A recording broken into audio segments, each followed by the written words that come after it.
para abrir comigo a sua Bíblia no livro de Isaías, do profeta Isaías, capítulo de número 1, versículo 18 e o 19 até o 20. É um texto muito conhecido, porém um texto muito necessário, e eu convido você para abrir comigo, para que possamos ler.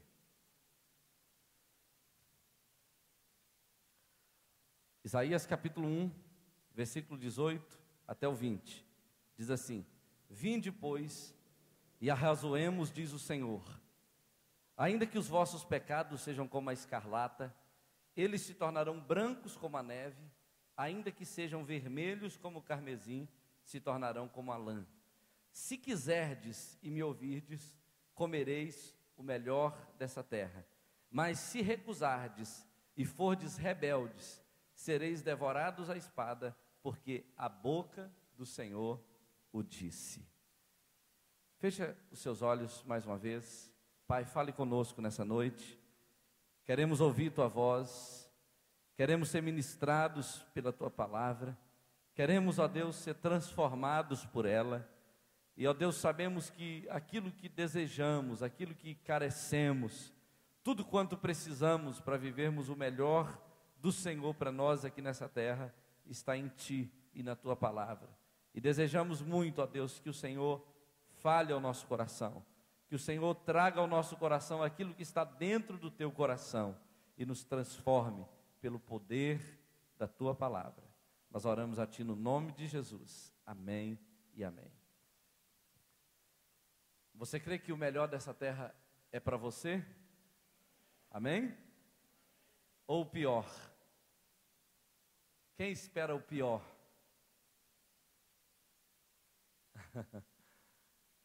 Então eu estou falando com as pessoas certas. Diga comigo assim: o melhor dessa terra é meu. Você crê nisso? Amém. Isso parece até mentira, por várias razões. Mentira, porque a gente ouve muita pregação dizendo que isso é até pecado, isso é do diabo. Por outro lado, parece mentira porque nem todo mundo vive essa realidade, nem todos nós vivemos essa realidade, e aí parece mentira. Mas a Bíblia está dizendo: se quiserdes e me ouvirdes, comereis o melhor dessa terra. Então, se está escrito aqui, tem que ter algum fundamento, tem que ter alguma razão para isso estar aqui. O profeta Isaías, querido, ele é considerado o profeta evangélico do Antigo Testamento, porque, embora esse termo não fosse ainda usado quando o livro de Isaías foi escrito, na verdade, ele foi o profeta que mais falou sobre Cristo e sobre a redenção. Ele foi a pessoa que mais apontou o caminho da cura, da redenção, e apontou Cristo. Ele é considerado o profeta messiânico, o profeta evangélico.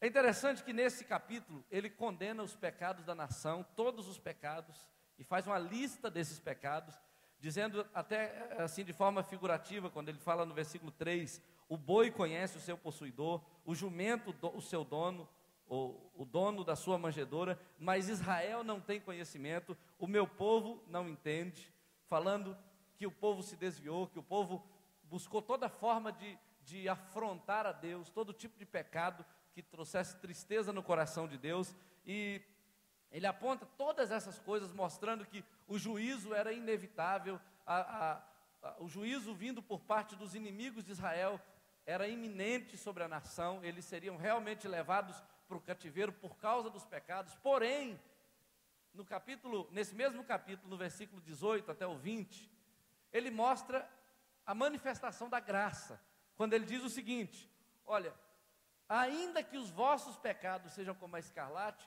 eles se tornarão brancos como a neve, ou brancos como a branca lã, e ainda que sejam como o carmesim, se tornarão brancos como a branca lã. Então ele mostra que, embora Israel estivesse debaixo de muito pecado, havia cura, havia restauração, e a restauração era divina.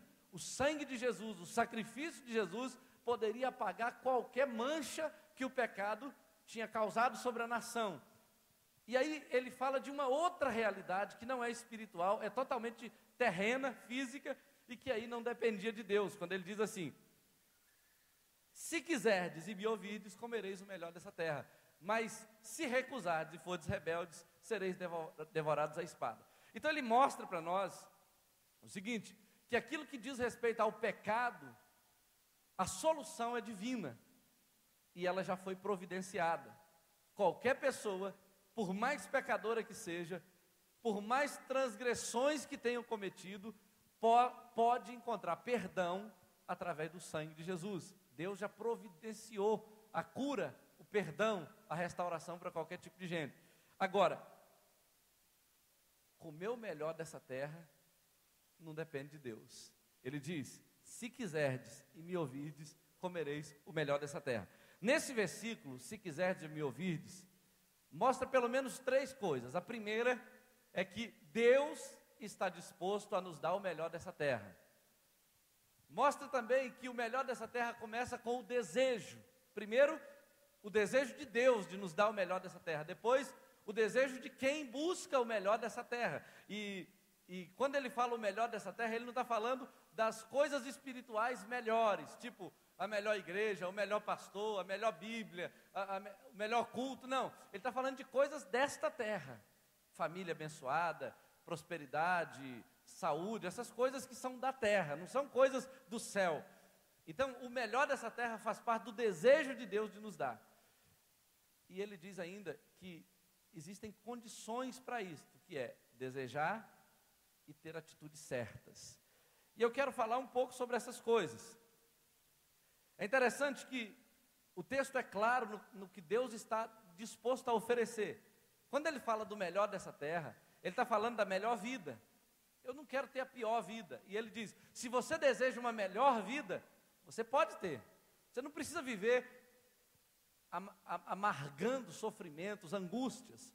Você não precisa viver debaixo de tristeza, de sofrimento, de angústia, de maldição. Você pode ter uma família abençoada se você quiser. Não é Deus que vem cá e destrói a nossa família, só para a gente ter que construí-la. O diabo não tem poder de entrar lá e arrebentar com a nossa casa, se nós não dermos brechas. Então ele diz: a melhor família, filhos abençoados, esposa abençoada, marido abençoado, você pode ter se quiser. Depende de você desejar e ter a atitude certa. A melhor saúde, você pode ter. Se você não tiver nascido com nenhuma doença congênita, você cuidando da sua alimentação, da sua condição física, você pode ter uma saúde abençoada. E Deus também deseja te abençoar espiritualmente com a saúde melhor. Você pode ter uma condição financeira melhor. Eu não creio que seja plano de Deus que eu fique endividado, que eu fique apertado, envergonhado, ou comendo o pão que o diabo amassou com o rabo. Eu não consigo entender que Deus queira isso para mim, só para eu depender dele. Eu não consigo crer nisso. Eu já passei muita dificuldade. Eu só não passei fome de verdade na minha vida, a não ser ficar 2 ou 3 dias sem comer, mas passar fome eu nunca passei. Mas naquele tempo difícil eu confiava em Deus, eu esperava em Deus e eu me alimentava da presença dele, da luz dele. Mas entenda uma coisa, naquele tempo eu cria que Deus tinha o melhor para mim e Deus foi me abençoando. E eu não consigo crer que para Deus mostrar quem Ele é para mim, eu preciso estar sempre apertado, eu preciso estar sempre enrolado, eu preciso estar sempre com algum sofrimento assim, um espinho na carne, me torturando, só para eu lembrar de Deus. Eu não creio que esse é o projeto de Deus. Embora a gente saiba que a provação revela o nosso coração, a gente saiba que a provação, ela nos deixa mais quebrantados, mais humildes, a gente entende tudo isso, mas não é o projeto de Deus, porque Ele mostra claramente nesse texto. Ele pode nos dar um emprego que nos agrade, ou nós podemos conquistar isso se quisermos. As pessoas que têm desfrutado do melhor em algumas áreas, elas não desfrutaram só porque Deus abençoou elas e não abençoou outras. Elas lutaram por isso, elas quiseram isso e elas têm isso. Muitas delas, até muitos ímpios, entenderam que se eles quiserem, eles podem muitas coisas. Deus pode nos dar um ministério melhor, discípulos melhores, células melhores. Deus pode nos dar uma equipe mais vibrante, mais frutífera, mais abençoada, que nos traz mais alegria. Deus quer nos dar isso, embora muitas vezes venham alguns terríveis discípulos, e Deus nos dá disposição de treiná-los, de formá-los, e quando eles crescem, eles passam a ser uma grande bênção na nossa vida. Deus quer nos dar funcionários melhores, patrões melhores, professores melhores, alunos melhores. Deus quer nos dar isso, é desejo dele, mas só que nem todo mundo tem, e por alguma razão, muita gente pensa até que é vontade de Deus que ele esteja na pior, é o projeto de Deus para a sua vida. É interessante que esse negócio de melhor, de ter o melhor, de ser o melhor, não é nada de ostentação, de vaidade, de carnalidade, é apenas um desejo de Deus. A gente percebe a diferença entre o bom e o ruim. Eu estava contando hoje de manhã que quando eu era mais novo, na minha época, o tênis All Star era o melhor tênis da época. Não sei, eu imagino que esse era o melhor, porque era o único melhor que eu conhecia. E o meu sonho era ter um tênis All Star. E naquela época, meu pai não podia me dar um tênis All Star. E aí saiu um paralelo, chamado All Star. Lembra desse All Star? Esse tênis, ele parecia demais com All Star. Ele quase que enganava a pessoa. Se ela não olhasse bem de perto, ela pensava que era o All Star. E meu pai então me levou lá no centro de Vitória e comprou um All Star para mim. E eu saí todo imponente, assim, pensando que eu estava com o All Star. A sensação que eu tinha é que eu estava com o All Star. É como se ele tivesse comprado um carro novo para mim. E eu estava andando com aquele tênis na cidade, passeando pela cidade para, mostrar o meu All Star. E aí, deu uma chuva.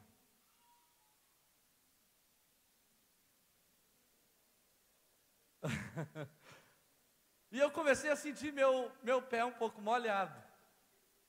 E eu levantei assim, e tinha aquele buraquinho nele do lado, assim já. Tinha aberto uma boquinha assim. E a água estava entrando à vontade. Aí eu fiquei meio triste, mas eu comecei a andar assim, de forma escondendo aquele buraquinho no tênis. Mas aí, aquela água lá dentro, que inundou totalmente o meu tênis, descolou aquela proteção externa. Aí ele fez assim, ó, abriu a boca. E aí não dava mais para esconder que aquele tênis não era o melhor. Eu fiquei muito triste, porque eu não tinha nem uma semana que eu estava com o meu tênis novo. E ele já era tênis para jogar no lixo, não tinha conserto. Então Deus fala assim, olha, o melhor pode ser seu. Você não precisa ter o pior só porque é um projeto meu para a sua vida. O melhor pode ser seu, o melhor é bom. O melhor não é ruim, não é do diabo, não é carnalidade. E eu percebi que a nossa visão muda quando você muda o contexto. Por exemplo, eu estava percebendo uma coisa nessa viagem que eu fiz. Eu estava num país onde qualquer pessoa, qualquer um, se você chegar lá e começar a lavar banheiro das pessoas, você pode ir numa agência de carro e escolher o carro zero que você quiser. Qualquer um, sem sofrimento. Por exemplo, para você comprar um Honda zero, nos Estados Unidos você paga $125. Aí quando eu comecei a ver isso, qualquer um andando de carrão, primeiro eu pensei, todo mundo aqui é rico. Todo mundo é rico. Aí eu falava com meu cunhado assim, essa mulher aí, eu duvido que ela faz faxina. Aí falou, faz. Aí tinha uma irmã que estava conversando com a gente, ela chegou lá de carrão, e a gente estava conversando, ela é crente, muito bem vestida, só com roupa de marca. E aí, eu conversando com ela, e eu tive a curiosidade de perguntar, o que a irmã faz? Ela falou, eu faço faxina. Aí quase que eu perguntei, mas com esse carrão? Com essa roupa? Mas é normal. Por exemplo, Mustang, um dia tinha um Mustang aqui na cidade, todo mundo olhando, um carrão. Ninguém quer Mustang lá nos Estados Unidos, pouca gente quer, só quem chega lá no início. As pessoas podem comprar o carro que quiserem. Então, quando eu percebi isso, eu percebi o seguinte, aqui no Brasil, se uma pessoa compra um carro zero, ou ela está rica demais, ou ela está roubando, ou ela está querendo mostrar para os outros que ela tem. Essa visão lá nos Estados Unidos não existe. É claro que é um outro país, é uma outra realidade. Então, se mudar a realidade, essa questão material já não fala mais alto. Já não é uma questão assim de pecado, de materialismo, de de ostentação. Então, por isso, quando a gente fala assim, olha, Deus quer o melhor para você, alguém fala assim, já vem o pastor com teologia da prosperidade. Mas lá eu percebi o seguinte, se você quer uma roupa cara, de marca, uma coisa assim muito cara aqui no Brasil, uma calça de R$ 300 aqui no Brasil, lá você compra por $10, $15. Então aí você percebe o seguinte, a questão é onde você está, com a mente que você está, realmente você pode mudar a sua realidade, você pode experimentar uma realidade diferente. Eu comecei a perceber isso em muitas áreas. Por exemplo, dentro da igreja, você chega lá e encontra um som muito caro, todo mundo tem microfone desse aqui, ó, que a gente lutou 15 anos para ter um, todo mundo lá canta, os ministros de louvor, todo mundo tem um desse aqui. As guitarras caras, violão caro para mim era violão Yamaha. Aí eu cheguei lá e Yamaha não vale nada, ninguém compra Yamaha. Ninguém compra Yamaha, uma marca quase que inacessível no Brasil para violão, talvez, que seria o Fender, lá custa $100. Aí eu comecei a ver, gente, mudou o mundo, mudou a visão, mudou a perspectiva. Então, às vezes a gente está pensando que Deus não pode nos dar aquilo que Ele diz que pode nos dar, só porque nós estamos num contexto onde nós não temos condição de alcançar. Mas se a nossa visão mudar, a gente percebe que muitas coisas são possíveis. Durante muito tempo na minha vida, eu sou pastor aqui tem quase 15 anos, eu sempre tive 1 ou 2 ternos, 3 ternos. Aí quando eu comprava o terceiro, o primeiro já estava na hora de jogar fora, o segundo já estava assim mais ou menos chumbado, eu usava um para velório, o outro para casamento e um para ceia. Aí eu cheguei lá, eu descobri que eu podia comprar terno em qualquer lugar, quase se eu quisesse, porque era barato. Mas Deus não deixou eu comprar. Aí um pastor chegou e me deu 7, de uma vez. Eu tive até que dar para os outros, porque eu não tenho guarda-roupa para colocar tantos ternos. Eu tive que doar. E aí eu comecei a perceber, queridos, que para Deus tudo é possível, dependendo da visão que você tem, do ambiente onde você vive. Mas a gente vai alcançando níveis diferentes. O que eu quero colocar na sua cabeça hoje, para introduzir essa mensagem, é que Deus não está brincando quando Ele está dizendo, se quiserdes e me ouvirdes, comereis o melhor dessa terra. Eu fui aos Estados Unidos, eu não tinha dinheiro para comprar nada. Eu fui para pregar e, graças a Deus, foi um tempo muito bom, de muito crescimento. Foi bênção para as igrejas onde nós estivemos, foi bênção para nós. Experimentamos um pouquinho do clima do terrorismo, experimentamos conhecer vários lugares que jamais imaginávamos estar nesses lugares, mas eu comecei a perceber coisas que realmente Deus deseja nos dar, e a gente precisa às vezes mudar o ambiente para a nossa visão ser ampliada. E eu vou te falar de algumas coisas. Por exemplo, aqui no Brasil tem um pastor amigo meu, que toda vez que ele me encontra, ele me dá um perfume de presente. E desde que eu conheci esse pastor, eu nunca mais andei fedorento. Eu sempre comprava perfume no supermercado. Esse pastor só me dá perfume de marca. Aí eu comecei a usar o perfume de marca e comecei a gostar do cheiro. Não tem como você não gostar, né? Aí agora eu estive lá, ele tinha participado de uma reunião com muita gente, muitos líderes, prefeito, muitas pessoas, e ele ganhou muitos perfumes, muitos sapatos, muitos presentes, e aí ele me deu um perfume. Sapato também. Aí, esse sapato aqui ele ganhou, só que ele calça um número a menos. E eu penso assim, quando Deus deu para ele, eu acho que Deus estava pensando em mim, porque toda vez que ele me vê, ele me dá alguma coisa, toda vez. E aí ele falou assim, ó, pastor Marcos, esse sapato é para você. Aí quando eu calcei o sapato, desse preço aqui, eu nunca tinha calçado um sapato. Aí quando eu calcei o sapato e vi que ele, sabe, tem amortecedor, e você está meio flutuando assim, eu falei, gente, esse trem é bom. E é bonito, né? Aí eu ficava pregando para o pessoal e olhando para o meu pé. Porque eu nunca compraria um sapato brilhoso desse. Nunca. Eu ganhei uma camisa brilhosa uma vez aqui no aniversário do ano passado. Até hoje eu não tive coragem de vestir ela, porque ela é meio brilhosa demais. Está guardada lá. O sapato brilhoso, jamais. Mas eu ganhei. Então, eu usei no domingo à noite lá e ficava pregando e olhando para o meu pé. A gente é bobo, né? Primeira vez que ganha um trem desse, a gente fica assim, né? Eu não sabia o tanto que um iPad era bom, e nem tinha dinheiro para comprar um. Mas o pastor me viu lá e falou assim: você tem que levar um iPad. Eu falei: não, pastor, não tem dinheiro para comprar um iPad agora.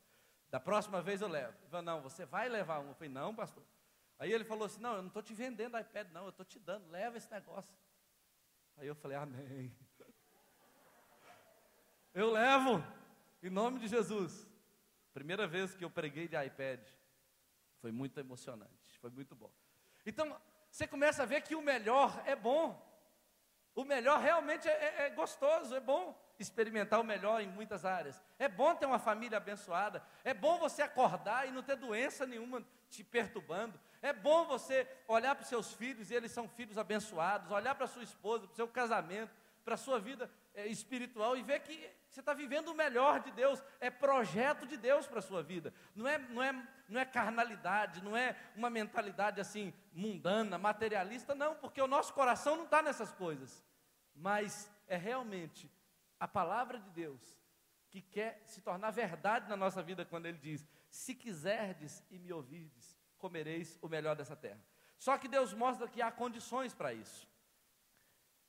Deus fala que você tem que ter o desejo e tem que ter atitude. Muita gente quer e não tem, porque não tem atitude. Muita gente quer muito ter, mas não consegue, porque a atitude do coração não é a certa. Só que Deus diz que existem essas condições. E quais são as atitudes que me levarão a viver o melhor dessa terra? Eu quero falar de 3 hoje. 3 atitudes. E curiosamente, o melhor dessa terra é terreno, mas as atitudes não são nada terrenas. E eu quero te falar de 3 atitudes que vão te levar ao melhor dessa terra. Você crê que o melhor dessa terra é para você? Amém. Então, descubra comigo aí quais são as 3 atitudes. A primeira delas é o seguinte: para você viver o melhor dessa terra, você tem que aprender, em primeiro lugar, aprender a perdoar. Você vai falar: pastor, mas o que tem a ver isso com o melhor dessa terra? Eu quero que você acompanhe comigo. Mateus capítulo 5, versículo 23. A Bíblia fala algo sobre o perdão, que é a chave para você entrar no melhor de Deus para a sua vida. Capítulo 5, versículo 23, a Bíblia diz assim: se, pois, ao trazeres ao altar a tua oferta, ali te lembrares que teu irmão tem alguma coisa contra ti, deixa perante o altar a tua oferta, vai primeiro reconciliar-te com teu irmão, e então, voltando, faze a tua oferta. Virando a página, capítulo 6, versículo 14 e 15, a Bíblia diz assim: porque se perdoardes os homens as suas ofensas, também vosso Pai Celeste vos perdoará. Se, porém, não perdoardes aos homens as suas ofensas, tampouco vosso Pai vos perdoará as vossas ofensas. Olha só, perdoar, para mim, é uma palavra, são 2 palavras juntas: perder ou doar. Uma pessoa que quer viver o melhor de Deus, ela tem que aprender a perdoar, que é perder ou doar. A Bíblia mostra nesse texto que o perdão é mais importante do que a oferta. O perdão é mais importante do que a adoração. Se você vem trazendo uma grande oferta no altar de Deus e fala assim: hoje eu vou impressionar Deus, mas se o seu coração estiver amargurado, a sua oferta não tem valor nenhum para Deus. Se você fala assim: hoje eu vou oferecer o melhor culto para Deus, de adoração e tal, e estiver com mágoa no coração, o seu culto não passa da sua boca, da sua cabeça. Se você quer servir a Deus, você vai descobrir que o perdão é mais importante do que o serviço. A Bíblia mostra que se você não perdoar, Deus não te perdoa. Se você quer ser perdoado, você tem que perdoar. Se você quer ofertar, você tem que perdoar. Se você quer servir, você tem que perdoar. Se você quer adorar, você tem que perdoar. Se você quer ser um bom crente, ser cheio do Espírito Santo, você tem que perdoar, senão você não conseguirá isso. A Bíblia mostra a história de um homem lá em Mateus 18, versículo 23 a 35. Eu não vou ler esse texto, mas a história é conhecida. Fala sobre o credor incompassível. Era um homem que devia uma grande quantia para um senhor, que na parábola representa Deus. E ele também tinha alguém que devia para ele uma quantia menor. Mas ele foi diante daquele seu senhor e pediu que ele o perdoasse, porque o senhor estava querendo levar os seus filhos como escravos. E ele implorou, chorou: me perdoa, eu não tenho como pagar, minha família é muito preciosa, eu não posso perder meus filhos, pelo amor de Deus, me perdoa. E o Senhor foi e perdoou. Mas esse homem, voltando para casa, encontrou no caminho com aquele que o devia e disse: olha, ou você me paga ou eu te prendo, ou você me paga ou eu te prendo. Ele não tinha com que pagar, esse homem deu uma coça nele e o colocou na prisão. Só que ele não sabia que tinha gente vendo, que foi lá e contou. Sempre tem um fofoqueiro de plantão. Foi lá e contou para o senhor que ele fez isso. E o senhor chamou aquele homem e falou assim: olha, já que você tratou com aquela malignidade aquele que o devia, eu vou fazer o mesmo com você. Ou seja, se você não está pronto a perdoar, saiba que Deus não está pronto a te perdoar também. Olha bem, a falta de perdão, de acordo com essa parábola, nos leva a um tipo de prisão permanente, perpétua. Quando você não está pronto a perdoar, saiba de uma coisa: Deus fala isso nessa parábola para te dizer o seguinte: você ficará inevitavelmente aprisionado pela falta de perdão. Muitas doenças são produzidas pela falta de perdão. As pessoas carregam feridas na alma, carregam chagas no seu corpo, porque não conseguem perdoar. Muitas vezes você está vivendo problemas financeiros por causa do perdão. Pastor, o que isso tem a ver? Tem a ver porque você é um ser completo, integral. Quando você não perdoa, você não recebe perdão de Deus, e você é levado por um cativeiro espiritual que trava a sua vida em qualquer área, e pode ser na área financeira. Muitos obstáculos sentimentais, profissionais, muitas vezes estão relacionados com falta de perdão. Se você não perdoa, você fica preso. Muitas perturbações mentais, psiquiátricas, psicológicas, muitas maldições estão originados na falta de perdão. Se eu quero o melhor de Deus, eu tenho que aprender a perdoar. Se eu quero o melhor de Deus, eu preciso aprender a liberar o perdão. O pastor Luciano Subirá disse uma vez que carregar mágoa no coração é mais ou menos assim: você quer matar uma outra pessoa envenenada, e você toma o veneno, pensando que ela vai morrer. Só que quem morre é você. Muita gente, às vezes querendo atingir o outro, fica com raiva dele, mas quem está doente é você. Quem está doente é aquele que bebe esse veneno da mágoa, do ódio. Eu conheço um exemplo na Bíblia que me chama muita atenção, que está em 2 Reis, capítulo 5, que é a história de uma menina que havia sido levada cativa para a Síria. E quando isso acontecia, normalmente os inimigos vinham, matavam os pais, matavam os irmãos, separava filho de pai, estuprava muitas vezes as crianças, as moças, as mulheres. E essa moça foi levada como escrava para trabalhar na casa do general daquele exército. Se tinha uma pessoa a quem uma pessoa aprisionada deveria devotar o ódio, era o general daquele exército, porque era ele que comandava toda aquela atrocidade, toda aquela crueldade. Mas a Bíblia diz que essa moça era crente, ela estava lá na casa do seu senhor, vendo todo o drama que a família estava enfrentando, porque embora ele fosse um homem de grande conceito, um homem poderoso na sua nação, ele era leproso, e ele não podia abraçar sua mulher, não podia abraçar seus filhos, ele tinha que dormir em cama separada, tinha que comer em vasilha separada, e ela foi vendo toda aquela situação, e ela deixou a mágoa de lado, ela deixou os traumas de lado, ela abandonou todo o sentimento de perda, de saudade que ela tinha da sua família, e liberou perdão para aquele homem, e ao invés de carregá-lo, de ser aprisionada pelo ódio, ela liberou a cura na vida daquele homem. E a Bíblia diz que Naamã só conheceu o Deus de Israel, Naamã só experimentou o poder da cura, porque lá naquela casa havia uma menina que se dispôs a perdoar e a ministrar cura sobre ele. O perdão é tudo que nós precisamos para abrir as portas para o melhor de Deus. Se você estiver disposto ou disposta a perdoar, você já deu o primeiro passo para comer o melhor dessa terra. Amém? Diga comigo assim: eu creio que o melhor dessa terra é meu, e não vou guardar nenhuma mágoa de ninguém, vou perdoar. Você está disposto a isso? Em segundo lugar, nós temos o segundo princípio: se você quer o melhor dessa terra, você tem que aprender a honrar. A honra é o outro princípio que te leva, ou que te levará ao melhor dessa terra. O pastor Aloísio, de Goiânia, disse uma vez, eu estava no dia que ele pregou essa palavra, que honra é apreciação, estima, respeito, reconhecimento. Honrar é colocar numa posição de evidência. Podemos honrar com palavras, podemos honrar com ações, mas o Senhor olha mesmo, é a honra que procede do coração. Quando você, de coração, honra a quem é devido a honra, e com atitudes, com palavras, com ações, você faz isso, você realmente abre os céus sobre a tua vida.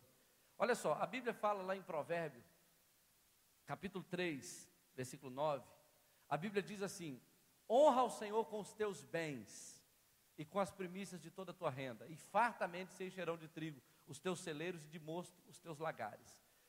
E lá em Malaquias capítulo 1, versículo 6, Deus está indignado com a postura do povo, porque ele diz assim: o filho honra o pai, o servo honra o seu senhor, mas os meus servos não me honram, uma vez que eu sou o Senhor. E Deus então condena a atitude da nação, mas quando você vai lendo o versículo 7, vai seguindo essa leitura, o versículo 2, e vai seguindo toda essa leitura, você percebe algo curioso, que Deus está falando de uma honra que é demonstrada através do ato de ofertar, de doar. Então, honra é um tipo de pagamento que você dá, por isso que a palavra honra tem a ver com honores, com honorários, com pagamento. Quando você quer honrar uma pessoa, ou quando você quer honrar a Deus, você está pagando para Ele aquilo que é devido. Então, às vezes você elogia, você serve, você dá presentes, você está honrando aquela pessoa que você entende que a quem é devida a honra. O pastor Aloísio falou uma vez, fez uma interpretação de um texto que eu gostei muito, que está em Lucas capítulo 13, versículo 35, e ele diz o seguinte, o texto diz assim: eis que a vossa casa ficará deserta, e em verdade vos digo que não mais me vereis, até que venhais a dizer, bendito o que vem em nome do Senhor. Quando ele leu esse texto, ele falou de duas coisas que eu não tinha percebido. Primeiramente, ele disse que esse texto tem dois focos. O primeiro diz respeito à entrada triunfal de Jesus, que Jesus um dia apareceria montado no jumentinho e que as pessoas diriam, bendito que vem em nome do Senhor. Mas depois ele diz o seguinte: olha, vocês não vão me ver, não vão me conhecer, não vão receber a bênção, nem receber coisa nenhuma de mim, a não ser que digam, bendito aquele que vem em nome do Senhor. E ele mostrou o aspecto da honra que está contido nesse texto. E eu comecei a perceber algo curioso, por exemplo, como a honra se aplica na prática. Às vezes eu peço uma pessoa para pregar aqui no meu lugar, ou eu peço alguém para liderar uma célula, ou para discipular alguém. Aí de repente essa pessoa chega para mim e fala assim: olha pastor, eu fui maltratado, não gostaram de mim, reclamaram, fizeram cara feia, não me aceitaram. Sabe o que eu sinto? Eu sinto que quem fez isso com essa pessoa, fez isso comigo. Essa pessoa, ao desonrar aquele que eu enviei, ela desonrou a mim mesmo. É como se ela estivesse me rejeitando. Quando eu coloco alguém para ministrar em algum lugar na igreja, no louvor, na célula, no discipulado, e a pessoa volta alegre, dizendo: olha pastor, fui bem tratado, fui bem recebido, fui honrado por todos que estavam ali, eu fico muito alegre, porque eu sinto que aquela honra também é para mim. E se eu sinto isso, Deus também sente. E é por isso que a Bíblia diz assim: olha, quando a um destes pequeninos deste, ainda que um copo de água, por ser meu discípulo, a mim o fizeste. Ou seja, tudo que eu faço de bem ou de mal para uma pessoa, eu estou fazendo diretamente para Deus. Ou tudo que eu faço por aquele que é enviado em nome do Senhor, eu estou fazendo para Deus. Então, por exemplo, vamos às questões práticas da honra.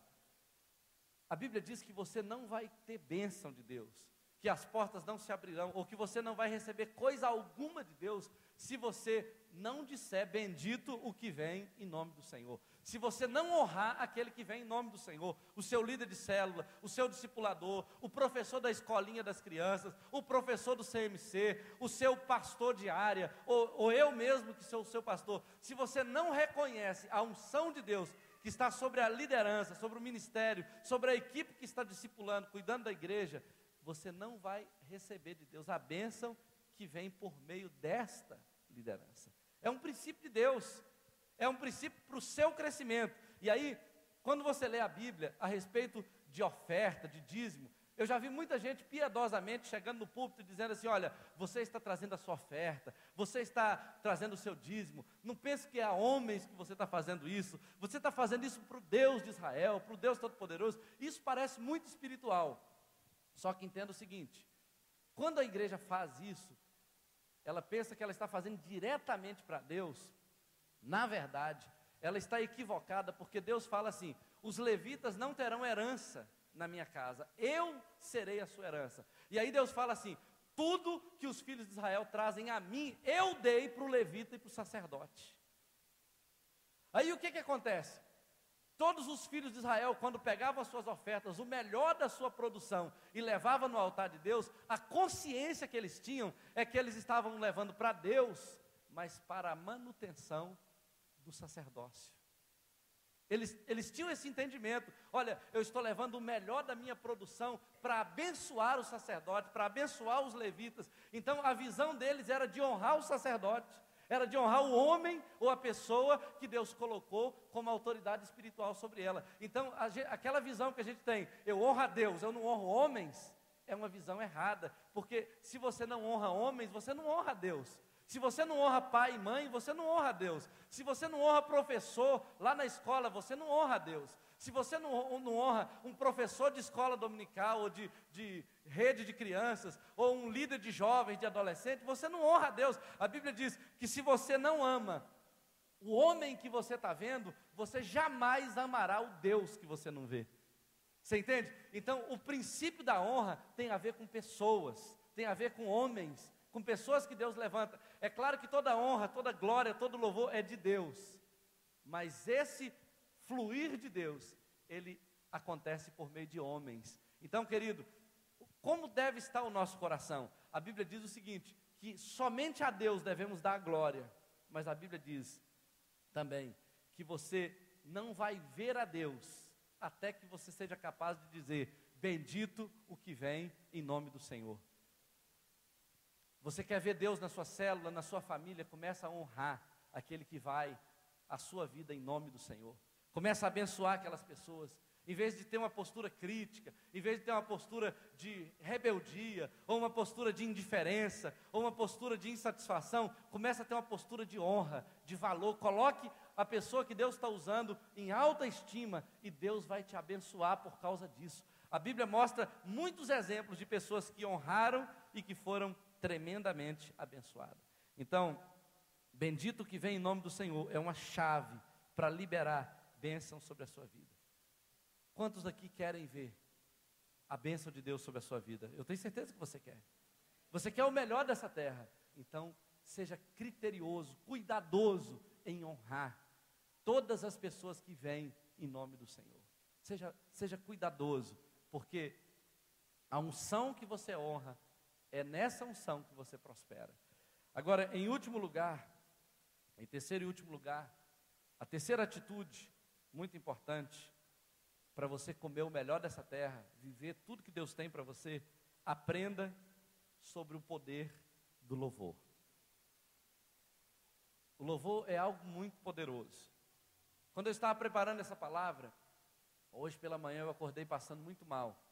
De vez em quando eu passo mal, e eu tenho feito um tratamento de saúde que eu não estou com uma doença crônica, não é contagiosa, não mata ninguém se encostar em mim, mas é um problema respiratório, que já tem algum tempo que eu tenho passado por isso. E nesse tratamento, eu já tenho experimentado vários médicos, vários remédios, já me fizeram a sugestão de fazer 4 cirurgias daqui até aqui, para resolver tudo. Eu falei, tira tudo e põe novo, quem sabe resolve, né? Mas estou para pensar em fazer isso daqui uns dias. E vou ter que ficar 40 dias com a boca amarrada, sem poder falar. Depois vou ter que ficar com o nariz amarrado, depois com a garganta e depois com o estômago. Mas diz que tem cura. E eu estou na expectativa de fazer isso. Só que quando eu passo mal, normalmente eu passo mal da cabeça aos pés. É como Isaías fala, é chagas, contusões, dores da cabeça aos pés. Dói as mãos, dói o intestino, dói a cabeça, dói o nariz. Eu já estou até pensando que a sede das emoções, né, a psique do homem é no nariz.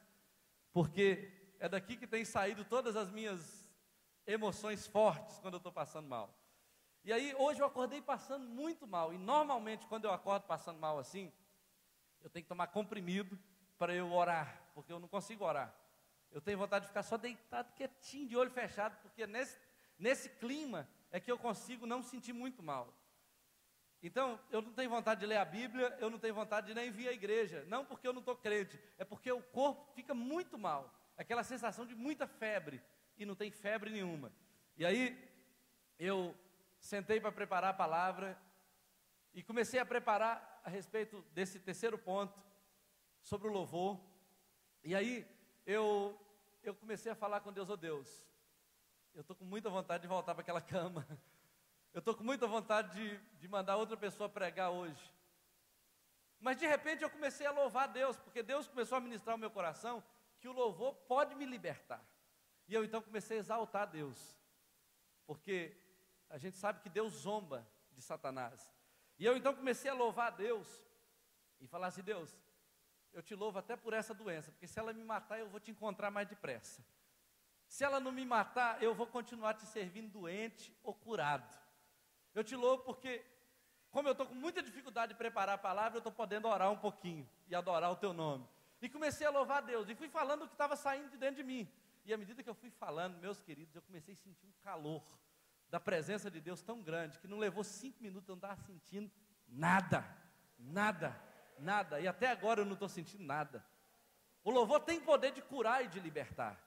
Ele tem poder. E eu quero te mostrar hoje, nesse princípio do louvor, como uma chave para mudar a sua história, para você começar a viver o melhor de Deus para a sua vida, no nome de Jesus. Olha, existem muitas formas de louvor, e o Salmo 103 fala assim, bendize, ó minha alma, ao Senhor, e tudo que há em mim, bendiga o seu santo nome. Tudo que está em mim tem que louvar a Deus, tudo tem que louvar a Deus. A Bíblia fala em 1 Tessalonicenses capítulo 5, 16 a 18, dentre outras coisas, a Bíblia fala assim, em tudo dai graças, porque esta é a vontade de Deus em Cristo Jesus para convosco. A Bíblia não diz que o sofrimento é a vontade de Deus, mas ela diz que até no sofrimento é vontade de Deus que você dê graças, que você louve. Deus não te dá direito de reclamar, de murmurar, de resmungar, de chutar o pau da barraca, de pular da ponte ou do prédio, só porque você está na pior. A Bíblia diz que em tudo você tem que dar graça, porque a vontade de Deus é que você dê graças em tudo. E aí, olha só, a Bíblia fala em Hebreus capítulo 13, versículo 15, que por meio de Jesus, eu devo oferecer a Deus sacrifício de louvor, como fruto de lábios que confessam o seu nome. Então isso quer dizer o seguinte, que eu tenho que louvar a Deus com tudo que há em mim, eu tenho que dar graças a Deus por tudo que me acontece e em todas as situações que eu vivo, e a Bíblia diz ainda que em algumas situações é tão difícil dar graças, que eu preciso oferecer a Deus sacrifício de louvor. Eu tenho que me apresentar diante de Deus com sacrifício, mas eu tenho que dar graças. E aí, olha só, o louvor é uma declaração que você faz a Deus. Tipo assim, você chega para uma pessoa e fala assim, você está bonita hoje, você está louvando a beleza daquela pessoa, né? O louvor, ele pode ser cantado, mas louvar não é cantar. Tem gente que canta e não louva. Louvar não é cantar. Não é cantar bonito e nem cantar feio. Você pode cantar feio e louvar. E pode cantar bonito e não louvar. Louvor deve ser anunciado com alegria. E ele pode e deve ser expresso com música. Mas louvar não tem nada a ver com música. A música é só uma ferramenta para você melhorar o louvor. Mas louvar não tem nada a ver necessariamente com música. Música é só uma forma de expressar. Quando você louva a Deus, você pode louvar a Deus por 3 razões. Você louva a Deus pelo que Ele fez, pelo que Ele fará e pelo que Ele é. Então, quando você está louvando a Deus pelo que Ele fez, pensa no seguinte: tudo que Deus fez está na Bíblia.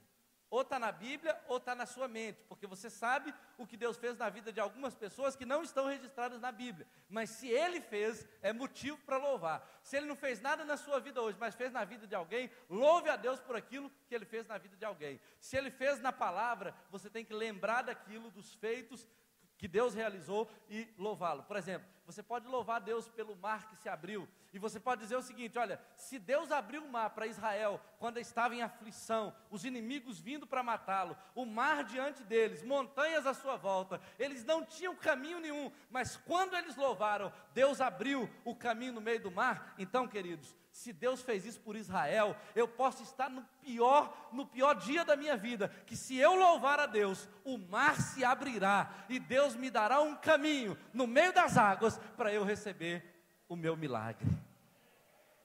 Louve a Deus por aquilo que Ele fez. Louve a Deus, queridos, por aquilo que Ele vai fazer na sua vida, porque entenda uma coisa, Ele tem promessas para nós, mas a garantia que eu tenho de que Ele fará por mim, é porque Ele fez por Israel e pela igreja no passado. Então, se Deus fez quando Israel clamou, se Deus fez quando Israel passou por dificuldade, se Deus fez quando Israel plantou, se Deus fez quando Israel se arrependeu, Deus fará por mim quando eu me aproximar dEle. Ele fará. Então eu preciso louvá-lo pelo que Ele fará também, ainda que não esteja feito. Eu sei, por exemplo, que Deus vai nos colocar em todas as capitais desse país. Pode ser até que eu não viva para ver tudo isso, mas Ele vai fazer. E eu já vou louvar por isso, porque se eu estiver lá no céu, eu vou vibrar quando eu souber que nós alcançamos a 27ª capital do Brasil. Eu vou vibrar, se eu tiver como enxergar de lá, eu vou dar uns pulinhos, eu vou até fazer uma visita na igreja, se pudesse, mas não pode, eu acho que Deus não vai deixar. Mas se Ele deixar, eu falo: Deus, eu posso dar um pulinho lá, assim, só espiritualmente, para eu dar uma olhada. Se Ele deixar, eu venho, pode ficar tranquilo.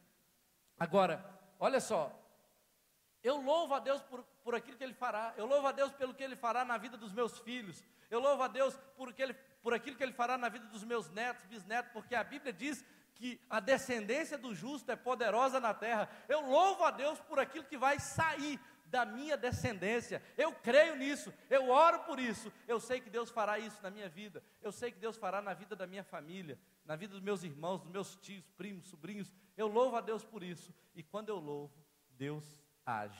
Agora, preste atenção, eu preciso louvar a Deus por aquilo que Ele é. E o que Deus é? Deus é santo, Deus é justo, fiel, poderoso, onisciente, onipresente. Deus é o mesmo ontem, hoje, eternamente. Deus é fiel, Deus não muda, Deus é todo poderoso. Deus é um Deus que fala, é um Deus que se importa, é um Deus que socorre, é socorro presente na angústia, é o esconderijo, é a cidade forte, é o meu Senhor, é o meu Salvador, é o meu general, é o que me defende, é o que vai adiante de mim, é o que me protege dos inimigos, é o que me esconde no seu pavilhão no dia da adversidade. Eu tenho que louvá-lo por tudo que Ele é, porque Ele é muito, Ele é tudo que eu preciso, Ele é mais do que suficiente, Ele é o meu Deus, Ele é o meu Senhor, é o meu pastor, e nada me faltará. Eu louvo a Deus por tudo que Ele é, e quando eu o louvo, eu me encho da sua presença. O louvor é poderoso, queridos. É interessante que o louvor quando você louva a Deus por aquilo que Ele é, você acaba se valendo de uma poderosa arma de batalha espiritual. Não adianta você falar assim: sai capeta, sai inimigo, se você não está cheio da presença de Deus. Mas basta você encher o ambiente da presença de Deus, e não vai ficar um demônio sequer nesse lugar, porque onde Deus está, o mal tem que sair. Já viu essa música? Onde Deus está, o mal tem que sair, a unção de Deus chegou aqui. Antiga essa, né? Então, se Deus chegou, o mal vai embora. Então eu preciso louvá-lo. Agora, olha só, o louvor também é uma maneira de conservar a minha vitória sobre o pecado, porque o louvor traz a presença de Deus. Então, quando eu estou louvando a Deus, eu estou junto de Deus. E aí, eu vou só vencendo, vou mantendo, conservando a vitória que Jesus garantiu sobre o pecado. O louvor é uma poderosa arma contra Satanás e os seus inimigos. A Bíblia mostra duas histórias.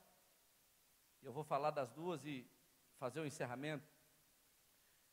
A Bíblia mostra que, numa situação, Josafá estava diante de muitos inimigos que vinham para humilhá-los, vinham para derrotá-los, para destruí-los, para acabar com todos eles.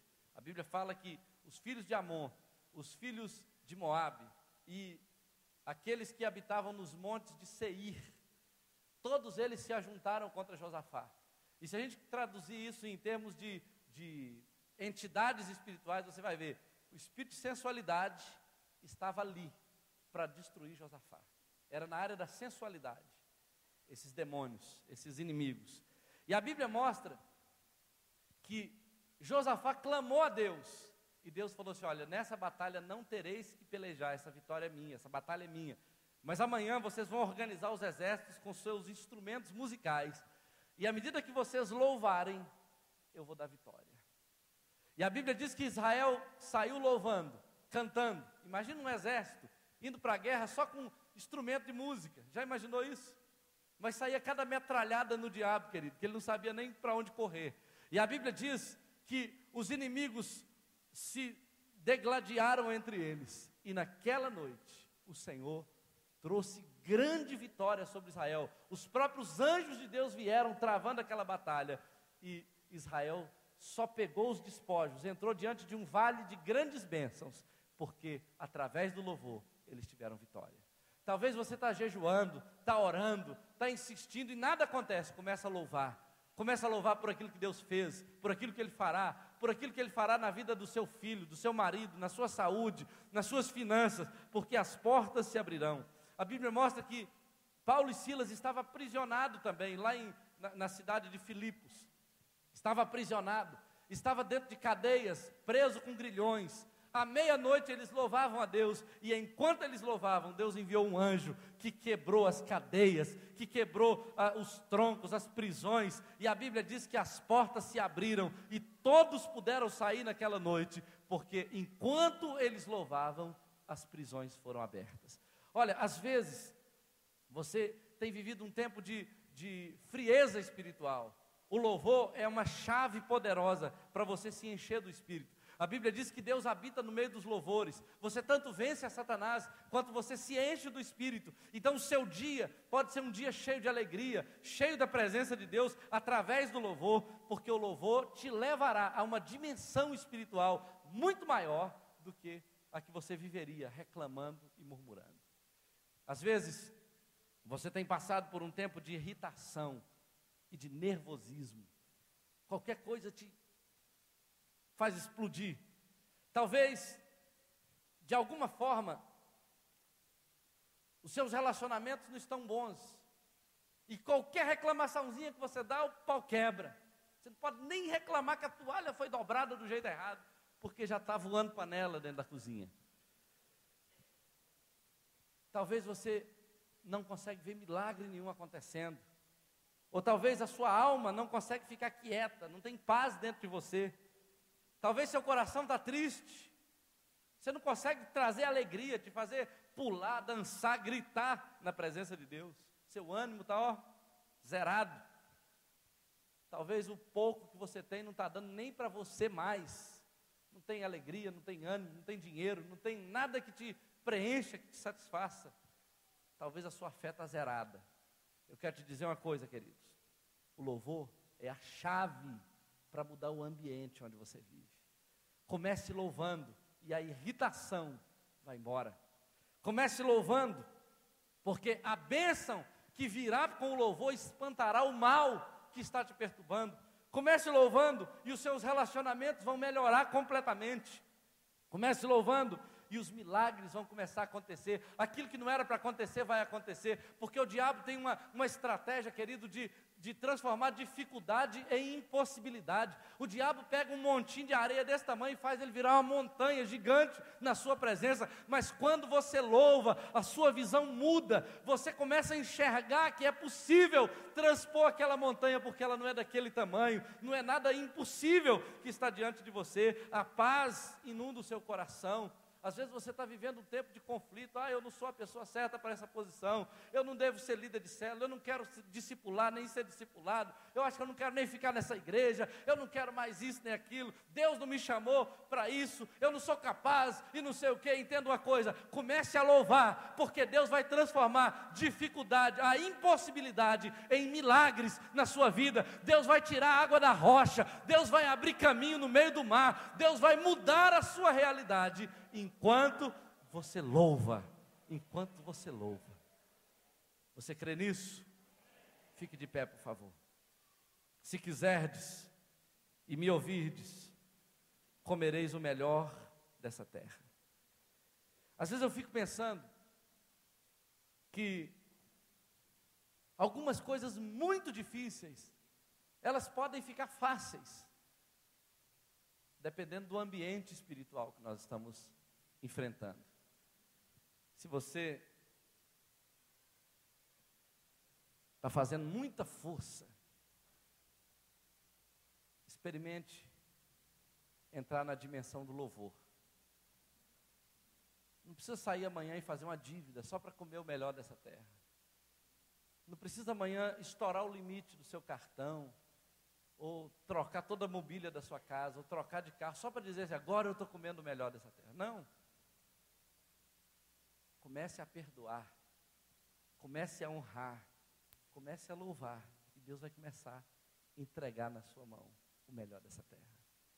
Deus vai te levar ao melhor, Deus vai te conduzir a experiências que você nunca imaginou que seriam para você. Deus vai entregar na sua mão aquilo que é seu sonho, aquilo que é o seu desejo. Desejar o melhor para você não é pecado, não é mundano, não é carnal, é o sonho de Deus. Na verdade você só deseja porque Deus deseja isso para você. Você deseja ser um crente melhor, ser uma bênção nas mãos de Deus e viver os sonhos de Deus, porque Deus quer isso para a sua vida. Deus quer isso. Nós estivemos, queridos, numa nação que, quando começou buscando o melhor de Deus. Tudo que eles fizeram na intenção de fazer o melhor, de ter uma melhor nação, de ter um melhor povo. E olha, Deus cumpriu a palavra. Se você quiser ver se a palavra funciona, vai lá. Aquele povo é muito poderoso, só que eles esqueceram de Deus. Eles esqueceram completamente de Deus. Em alguns estados ainda existe avivamento, mas o estado de Massachusetts é um estado que provou do maior avivamento que os Estados Unidos já conheceu. Você não consegue passar por cidades ali sem ver inúmeras igrejas. Lá as casas são todas casas de madeira baixinha, ou no máximo de 2 andares, e todas as igrejas são visíveis porque as torres delas são altas, e você vê centenas de igrejas em todos os lugares. O povo prosperou, se tornou a nação mais poderosa do mundo, mas esqueceu de Deus, e hoje estão vivendo um tempo tão difícil. Você chega lá, todas aquelas grandes igrejas estão fechadas, estão sendo vendidas, com placas de alugas.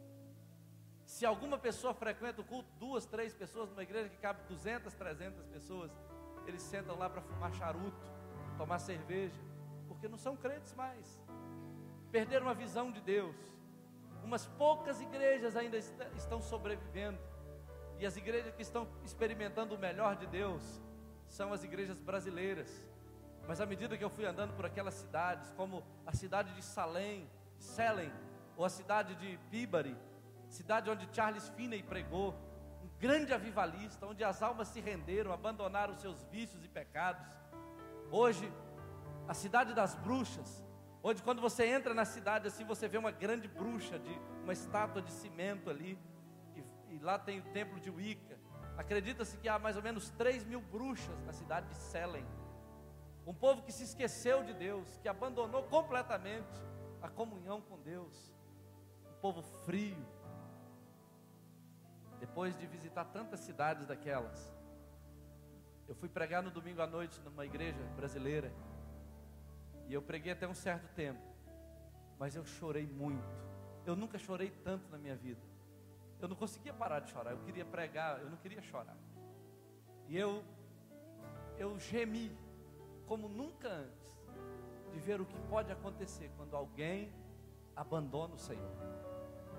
Deus quer nos dar o melhor, mas quando nos afastamos de Deus, nós experimentamos a desgraça, a miséria, a distância de Deus.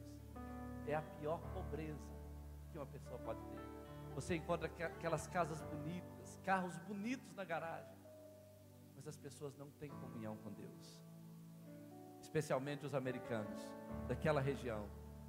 E então, queridos, eu penso que o desejo de Deus, como a palavra dele nos mostra nessa noite, não é essa realidade que eles estão vivendo. Eles provaram do melhor. Deus os colocou na melhor posição.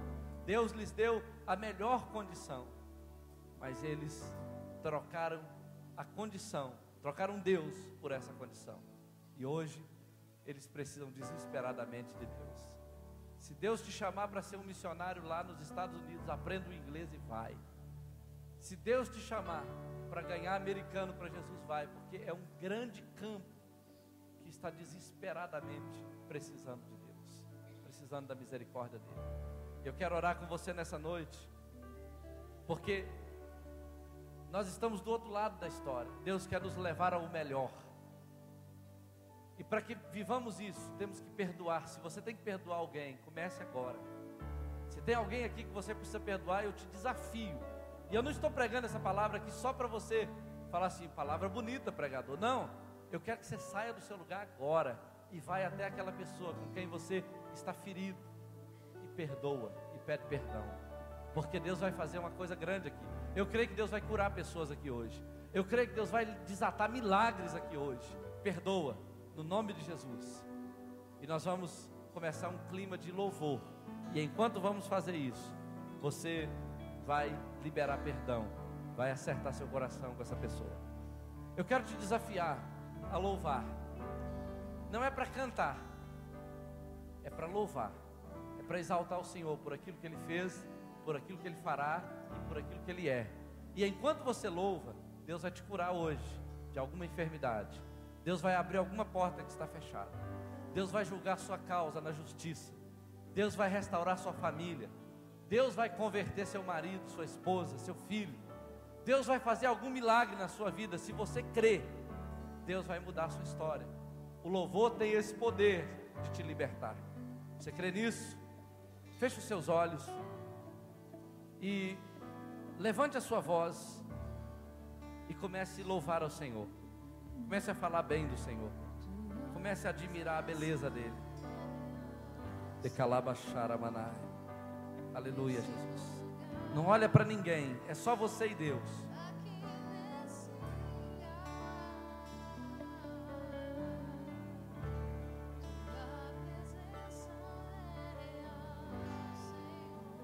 Aleluia.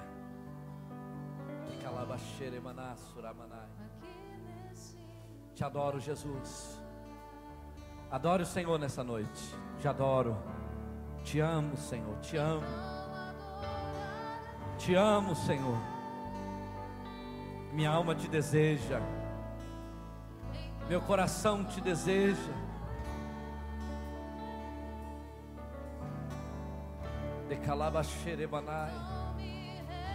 Tu és o pastor da minha alma.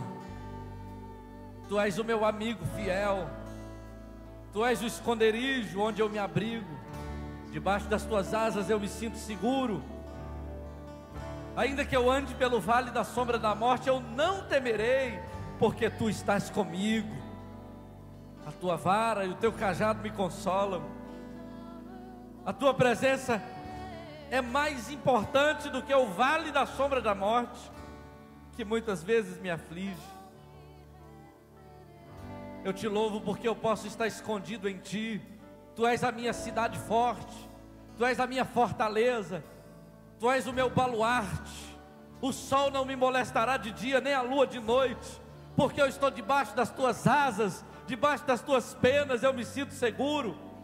Eu Te louvo porque a Tua verdade me libertou, porque o Teu sangue me santificou, porque a Tua ressurreição me fez justo. E não há condenação para mim, porque eu estou em Cristo Jesus. Eu Te louvo porque o Espírito Santo habita em mim, e Ele testifica dentro de mim que eu sou filho de Deus, que eu sou herdeiro de Deus, que tem promessas para mim. Eu Te louvo,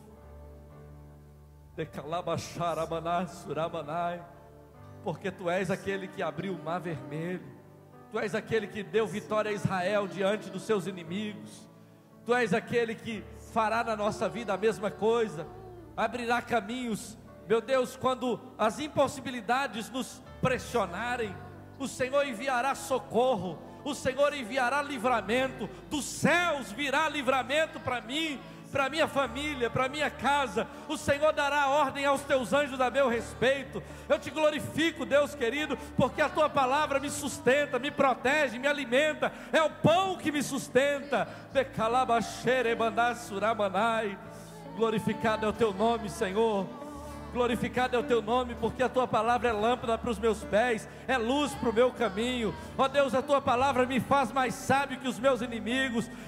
Meu Deus, eu compreendo mais do que os meus mestres, porque a Tua palavra me sustenta, me alimenta, a Tua palavra me guia na escuridão. Eu Te glorifico, Deus querido, porque o Senhor põe luz nas minhas trevas, o Senhor abre portas, meu Deus, diante dos inimigos. O Senhor é aquele que prepara um banquete para mim, na presença de todos os meus inimigos. Glorificado é Teu nome, adorado é Teu nome. Eu Te exalto, eu Te glorifico, eu Te louvo. Tu és o Deus de Abraão, o Deus de Isaque, o Deus de Jacó. Tu fostes fiel com Abraão e com a sua descendência, assim também o Senhor será comigo. Eu Te glorifico, porque Tu és bom, Tu és fiel, Tu és justo, Tu és santo, Tu és poderoso. Tu és o mesmo ontem, hoje, eternamente. Glorificado é Teu nome, santo é Teu nome, santo é o Senhor dos exércitos. Tu és poderoso, Tu és fiel. O Senhor quebra as cadeias, é o Senhor que despedaça as portas de bronze, que endireita os caminhos tortos, é aquele que cura as feridas do Teu povo, é aquele que liberta o oprimido, é aquele que cura, que restaura, que dá vida, que dá paz. O Senhor é todo poderoso. Eu Te glorifico, porque Tu habita no meio dos louvores do Teu povo. Seja exaltado, seja engrandecido, seja louvado.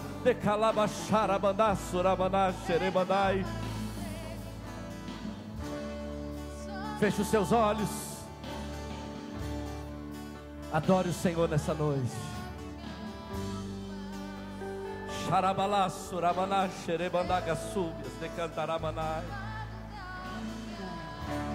Adore o Senhor. Oh,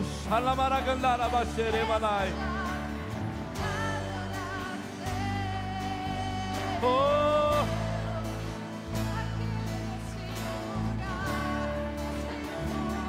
seja curado nessa noite.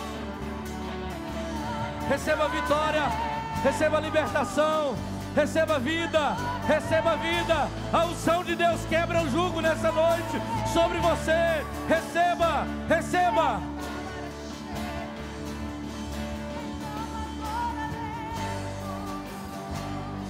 Aleluia. Oh,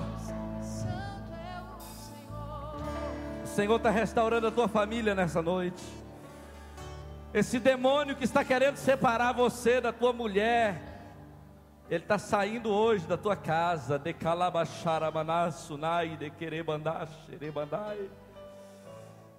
Você falou hoje assim: se o Senhor não falar comigo nessa igreja, eu largo minha mulher. Mas o Senhor está falando contigo. Eu te conheço, eu te chamei, eu te escolhi, e hoje eu mudo a tua história. Recalabaxerebassuramanai, Xanagasuri calabachou manai. Você entrou aqui doente, mas o Senhor te sara. Seja curado agora.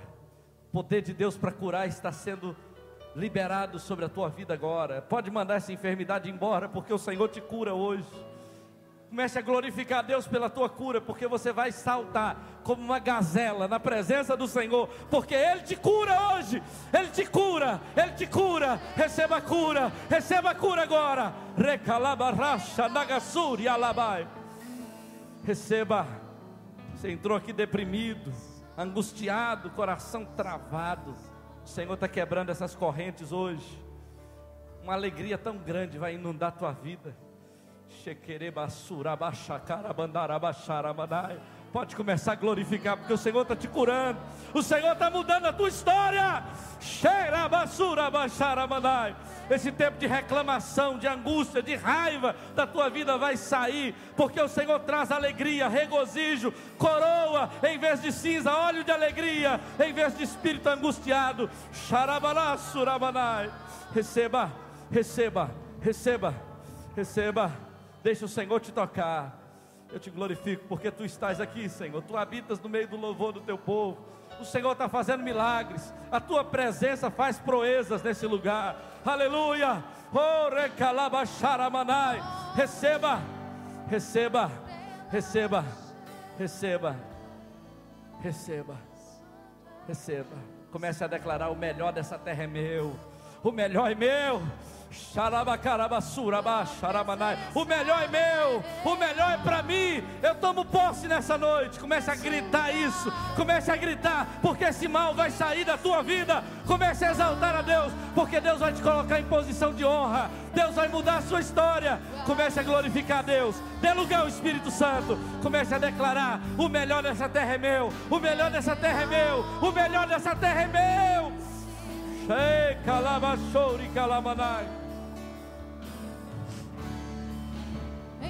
Levante a sua mão.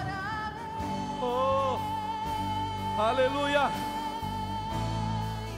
Então eu louvarei. Adore comigo. Então me renderei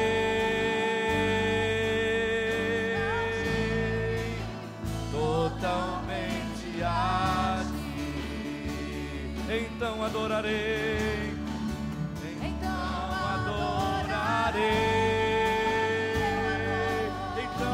adore. Então eu louvarei. Então me renderei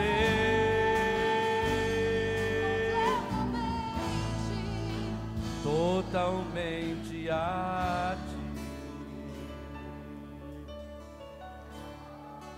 Junto com os querubins cantamos. Os querubins querem cantar com você nessa noite.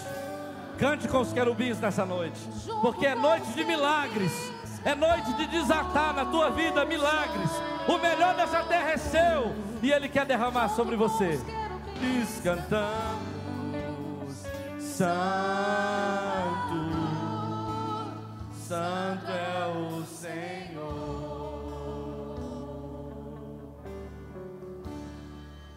Junto com os querubins cantamos e declaramos: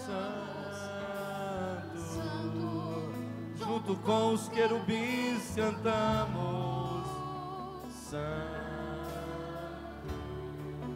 Junto com os querubins cantamos. Glorifique. Santo é o Senhor. Santo é o Senhor. Declare que Ele é santo. Santo, santo, santo é o Senhor. Tu és santo, Senhor. Santo é o Senhor. Santo é o Senhor. Ele é poderoso, Ele é santo, Ele é fiel. Ele é aquele que tem poder de quebrar as cadeias. E nessa noite Ele quebrou. Aleluia, Jesus. Eu quero chamar aqui os irmãos que estão escalados para a ceia. Aqueles que vão servir a ceia. Pode vir.